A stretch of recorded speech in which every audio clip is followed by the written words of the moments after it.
Students and workers rallied today outside UCLA's Luskin Conference Center. We spoke to the president of the union to hear what they are demanding. Juul is set to pay out the third settlement in 6 months, costing the company more than $3 billion in total.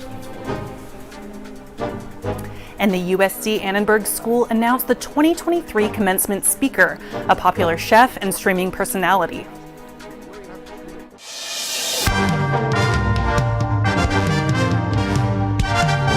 Annenberg TV News is next.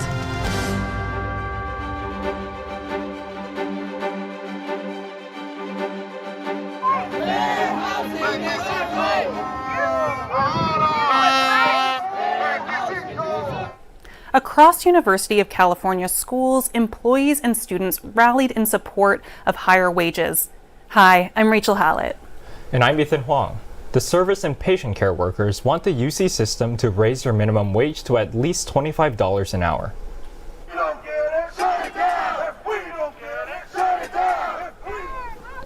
Hundreds of UC has the money. We have billions of dollars in investment. The UC Board of Regents and administration to address what they call the crisis. UC has the money. We have billions of dollars in investment funds and endowment funds invested in Blackstone and BlackRock that aren't being used to support the students. So, don't believe any other narrative. We can do this. A statement for the UC Regents in particular is that when you can choose last week to raise one man's salary by $500,000, you can certainly make the decision to raise the minimum wage for every worker at UC to $25 an hour. The University of California responded to the rally with a statement saying, quote, "We are committed to providing competitive and fair compensation to all our employees. As negotiations begin in the months ahead, UC looks forward to working with the union again."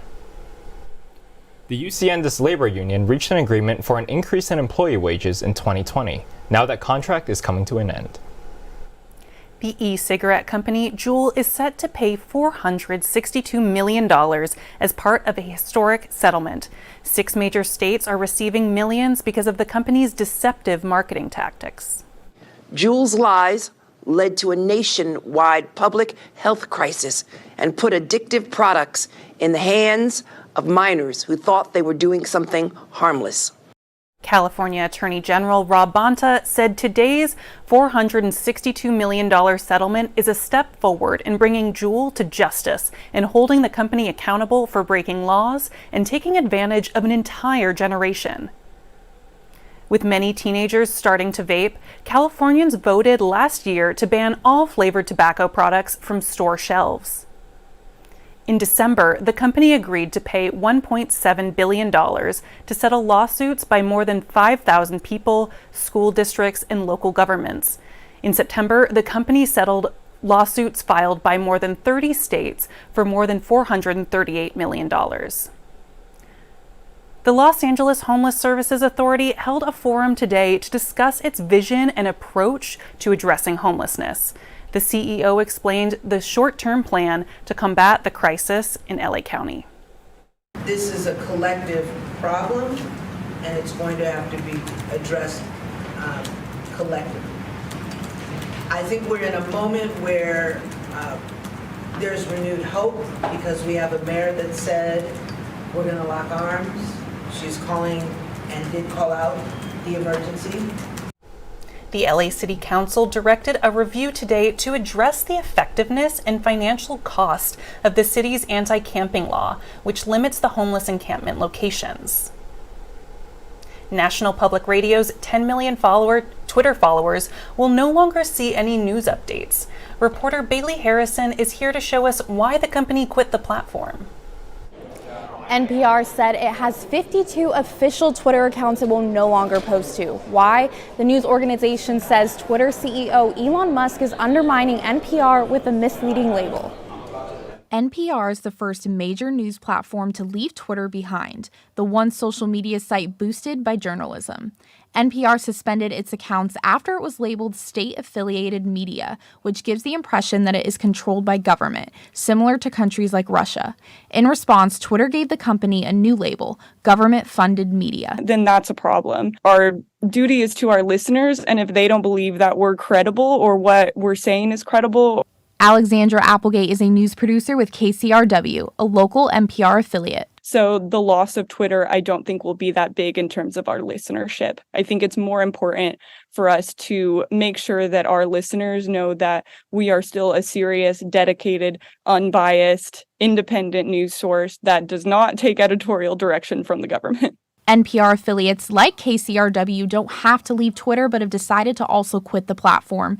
Applegate shared an email from the president of KCRW. She said that government-funded media is, quote, a term the platform applies to propaganda outlets in countries without a free press. There's a chance Twitter will remove the label from NPR. Even so, we no longer have confidence that Twitter is a credible platform. NPR isn't alone. The BBC spoke with Elon Musk after its account was also mislabeled. I think we're adjusting the label to be publicly funded, which I think is perhaps not too objectionable. We're trying to be accurate. If we use the same words that the BBC uses to describe itself, that presumably would be okay. Law professor Joseph Tomain says it's uncertain if there will be a ripple effect. It'll be interesting to see if other organizations follow suit. Certainly, this is an issue where you have the competing interests of the commercial gain that an entity can get from being on Twitter and how that can expand their outreach from the values that a news organization has. NPR released a statement saying, in part, it, quote, will no longer be active on Twitter because the platform is taking actions that undermine our credibility by falsely implying that we are editorially independent. We reached out to Twitter for comment, but have not heard back. Back to you, Ethan. Thanks, Bailey. Free donuts from the Department of Public Safety. USC's DPS set up a booth at the Trojans Farmers Market today to talk to students about a safety app.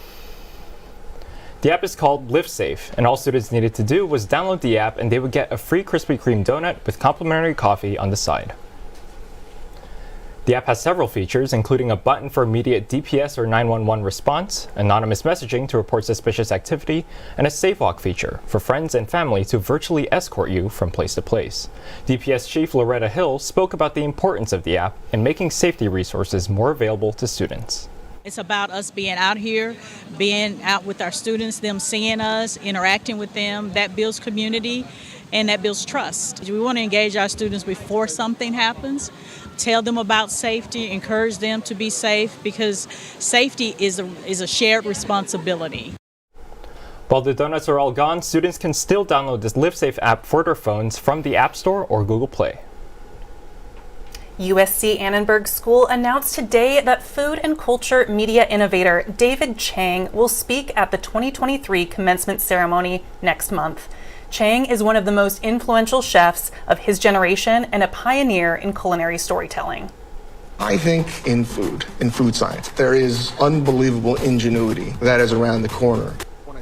You may have seen Chang as the host of Hulu's The Next Thing You Eat or Netflix's docuseries Breakfast, Lunch, Dinner. He's also received 6 James Beard Awards and was named one of the most influential people of the 21st century by Esquire.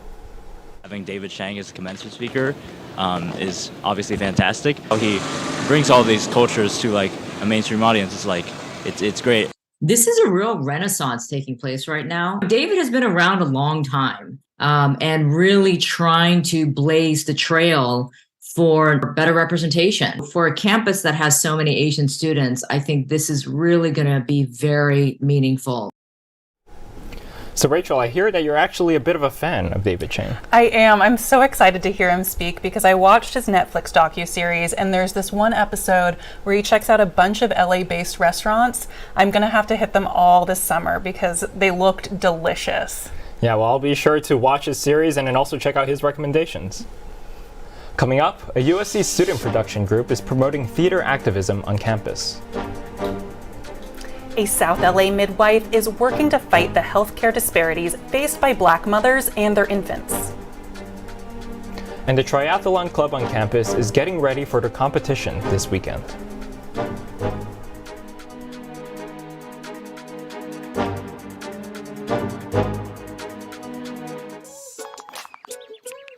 Worried your friend's struggling but don't know how to reach out? You could say, how are you, or get a fake tattoo. You could ask with an app if it works for you. You could write them a text or knit them a sweater. If you can't be together, you could write them a letter. Whatever. whatever gets you talking. Whatever gets you talking. You could chat on the game, kick off your flip-flops. You can ask on your couch while you binge watch. However you do it, you gotta ask a friend. And if they don't share, you can ask again. Whatever gets you talking. Whatever gets you talking.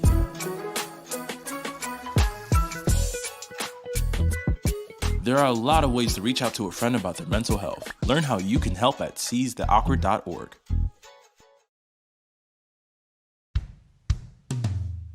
Hey world, I have a quick message. It's about safe driving. All right, let's go. Anytime you're driving, have the seatbelt buckle tight. Both hands on the wheel and your phone out of sight. When not in your hand, trying to text somebody back. Because if you do, your car might get smacked. The moral of the story, just put your phone down. The people on the road will stay safe and sound. Put your phone down, put your phone down. People on the road will stay safe and sound. Yeah.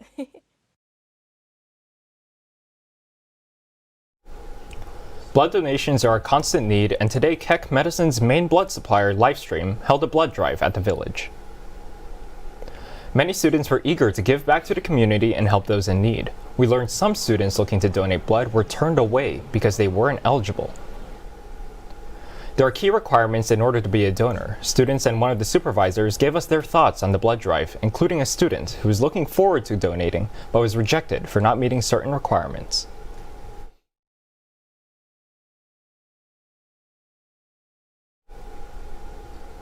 The Red Cross will continue to hold blood drives around the country this month. For extra incentive, they've partnered with the popular Peanuts cartoon to offer exclusive Snoopy-themed t-shirts for blood donors. This week is Black Maternal Health Week, dedicated to shedding light on the healthcare disparities that Black mothers and infants face. Black mothers are 3 times more likely to die from pregnancy-related causes than white mothers, according to the CDC. In LA County alone, Black mothers face mortality rates 4 times higher than their white counterparts. Midwives such as Allegra Hill, co-founder of the only Black-owned birth clinic in South LA, are here to help them. Midwifery model of care is the best way to receive care if you have a normal and low-risk pregnancy. It involves, a lot more education. We really help our clients learn the best ways to take care of themselves so that they can be normal and low risk at the end of their pregnancy. Many factors affect these disparities, and having more Black healthcare workers should be one step in the right direction in confronting this problem. Welcome to Around the World, our glimpse at global news. President Biden arrived in Dublin, Ireland after visiting Belfast and Ulster today. He also met with UK Prime Minister Rishi Sunak and leaders of Northern Ireland's political parties. The region is commemorating the Good Friday Agreement's 25th anniversary. A rise in migrants crossing the Mediterranean caused Italy to declare a state of emergency.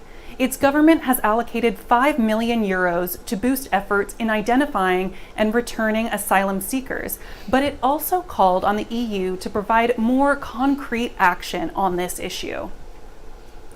Israeli Prime Minister Netanyahu has barred Jewish and non-Muslim people from entering the Al-Aqsa Mosque until the holy month of Ramadan ends.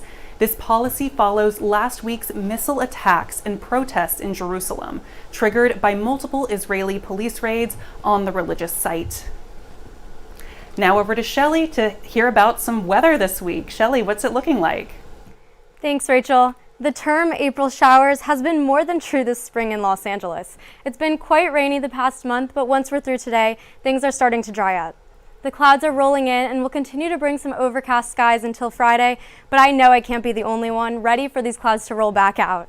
The temperatures we are seeing now are in the lower 60s, so let's take a look to the 5-day forecast to see if things will start to heat up again. Tomorrow, we'll see a high of 63 and a low of 55. This weather will stay slightly consistent throughout the week, jumping a couple degrees up or down. The weekend will have the highest temperatures, with Sunday bringing a high of 70 and a low of 52, so you might need to bundle up when the sun sets. Still, Sunday seems like the best day to plan some outdoor activities this week. And to all the Trojans traveling to Coachella this weekend, make sure to pack a fan and sunscreen, as temperatures there in the desert will be around the high 80s. Now to Marissa to learn about an amazing club we have here at USC. Thank you, Shelley. Well, no matter what the weather is, the USC Triathlon Club is most likely outside training. I went to a few of the team's workouts, and I'm going to show you what it takes to prepare for a multi-sport race. SC Tri is different than any other club sport on campus. Athletes compete in not one, not two, but 3 sports per race. Your adrenaline's pumping. It's a different, the different muscles are moving right off the bike, and they still want to keep moving. They want to keep that momentum. You feel like kind of a penguin, kind of like wobbling a little bit. The team competes in about 5 to 6 races per year. Training sessions are held 5 to 6 days a week and sometimes 2 times a day. You're in pain, and you're like, throughout the whole race, you're like, oh, why am I doing this? When's it going to end? And then once you're done, you realize it was all worth it. Sometimes I'm crying. A lot of people are crying at that point, but it's important to just keep going, and that's the beauty of it, because then when you finish, you're even happier. The club races against different colleges around the nation. The team's next triathlon is an Olympic distance race, a roughly 1-mile swim, 25-mile bike, and 6-mile run. To prepare for races, SC Tri often hosts brick workouts, which are training sessions that begin with a bike and directly go into a run. Today they're hosting one right now, and here are a few triathletes coming right behind me. Today they're completing a 20-mile bike and 4-mile run on the Amalfi cycling route down in Santa Monica. Well, that's why we call it a brick.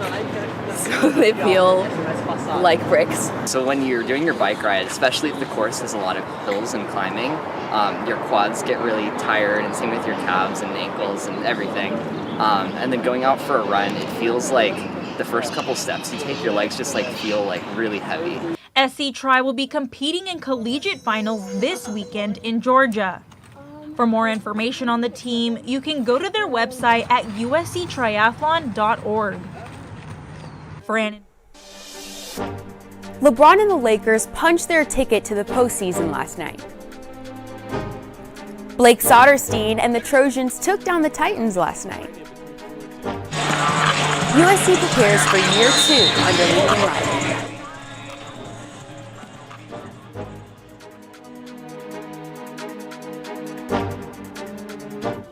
Leaving hot coals improperly extinguished can cause a wildfire. Hey guys, it's Smokey! It looks as if Smokey is going to use the drown, stir, drown and feel technique. After the first drown, a good start. Next, another drink. And finally, a close feel. Is it cool? Okay. Yeah. Hey, Smokey, catch! Oh, my bad, Smokey. Only you can prevent wildfires. When I was your age, I was just like you, fascinated by stars.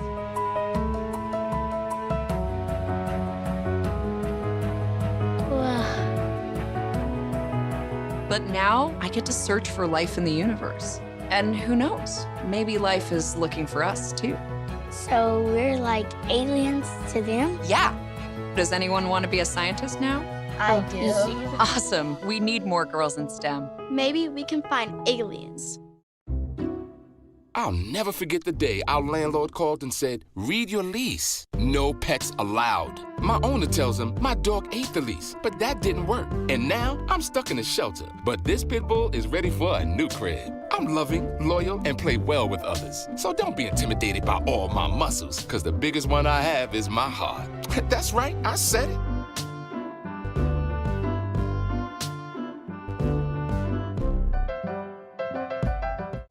Welcome back to ATVN Sports. I'm MJ Newsom. And I'm Kyla Drew. Sure, it's springtime, but the LA Coliseum will fill up this Saturday for Trojan football. USC kicks off Lincoln Riley's second year with its spring game. Saturday will feature some familiar faces, such as reigning Heisman Trophy winner Caleb Williams, and we'll likely see him display a new connection with the young receiver Zach Branch or Arizona transfer Dorian Singer. Lincoln Riley spoke on his team's preparation. This team's done a really nice job really throughout spring. I mean, I know we've talked about it probably even too much, but how far ahead we are compared to year one, and to be able to put that on display for our fans, I think will be great. USC will hold a Heisman ceremony for Caleb Williams during halftime as he eyes another big season. So Kyla Drew, moving forward, what are you looking forward to the most about this new Trojan squad?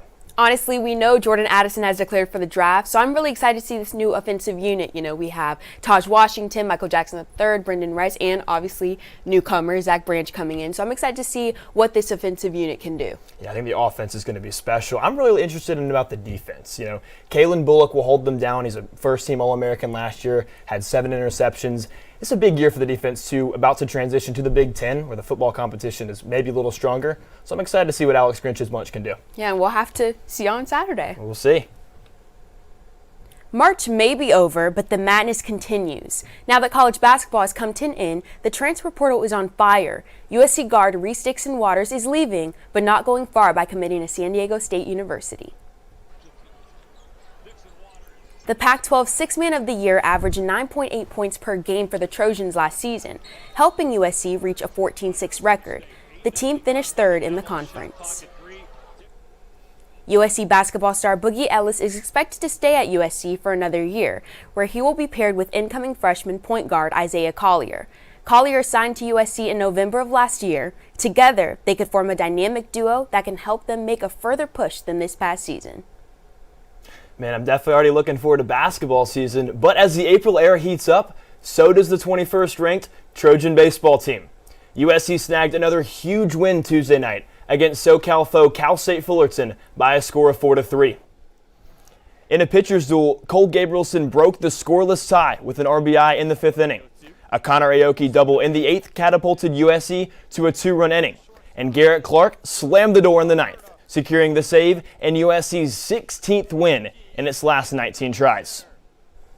While hot, a tall task stands ahead. The Trojans travel to Oregon State this weekend and will host the rival Bruins next weekend, 2 Pac-12 powerhouses. The Los Angeles Lakers showed ice in their veins last night, beating the Minnesota Timberwolves in overtime. They claimed the 7th-seed playoff berth in the West. In a post-game interview, James discussed how he feels about facing the Memphis Grizzlies. Really good team, very well coached, very well balanced. Obviously, the head of snake is John Morant, but another all-star in Jaren Jackson, who was up there, won a Defensive Player of the Year. You know, they got Luke Kennard, who broke my scoring record in high school. You can't disrespect because they will make you pay. The Lakers will play their first playoff game against the Grizz this Sunday at noon. That's all we have, but it sure is a great week for sports. I'm MJ Newsom. And I'm Kyla Drew, passing it on to Ingrid with Off the Grid. Thanks, Kyla Drew. You've heard his voice before. Coming up on Off the Grid, I speak with the Trojan behind announcements at USC sports games.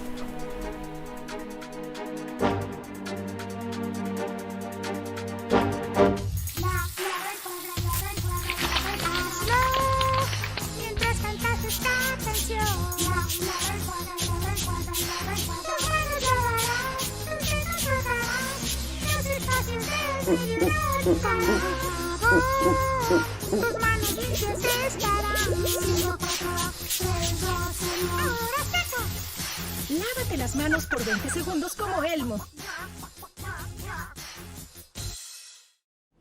Hay algo especial acerca de este lugar. Se siente como un hogar, una sala debajo del cielo y los árboles. Rodeado de aire fresco y la naturaleza. Todo aquí para que lo disfrutemos y para que lo cuidemos. Tenemos la responsabilidad de cuidar de esta tierra que llamamos casa, de preservarla para las generaciones que vienen. Cada acción pequeña contribuye para un cambio mayor y cada uno de nosotros podemos hacer la diferencia. Hay algo especial acerca de este bosque. Es un lugar donde se hacen recuerdos y juntos podemos preservarla y protegerla.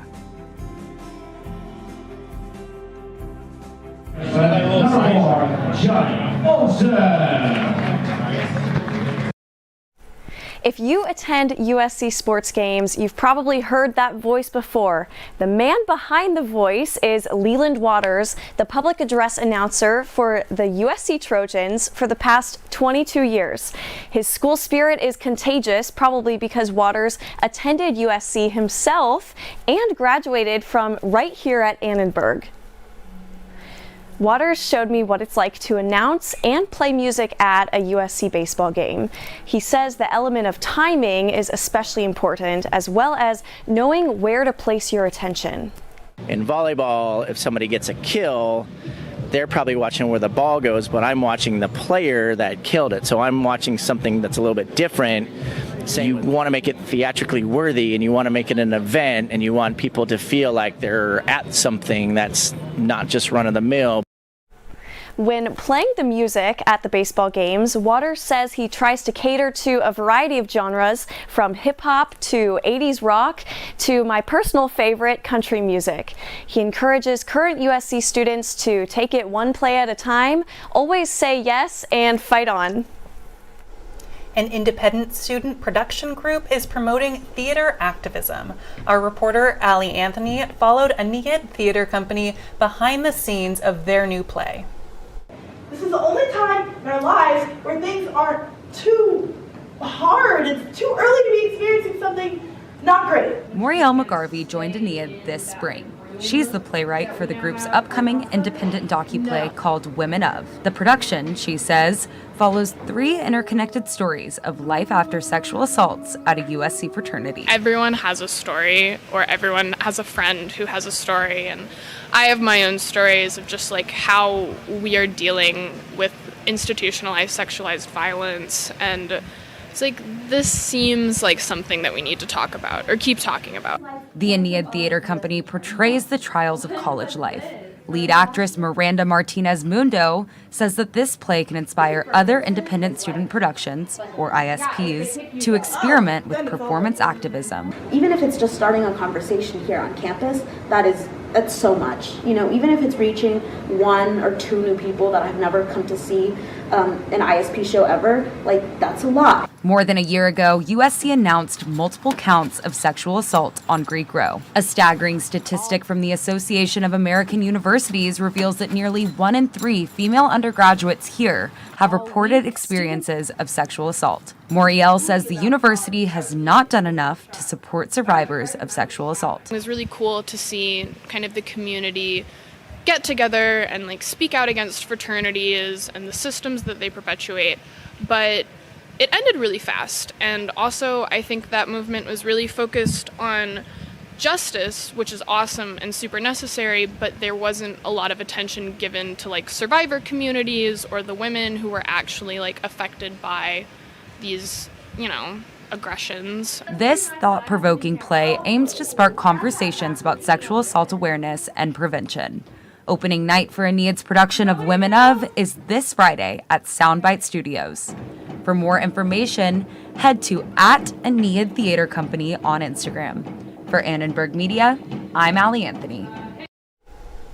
Well, art is sometimes the best way to tackle, important and pressing issues. Absolutely, and that's such an important message, such a beautiful way of telling it. We're going to have to check that out this weekend. Yeah, definitely. Well, thank you so much for watching Annenberg TV News. From everyone here at Annenberg Media, I'm Rachel Hallett. And I'm Ethan Huang. For more coverage, like and subscribe to our YouTube channel, youtube.com/Annenberg Media. Good night.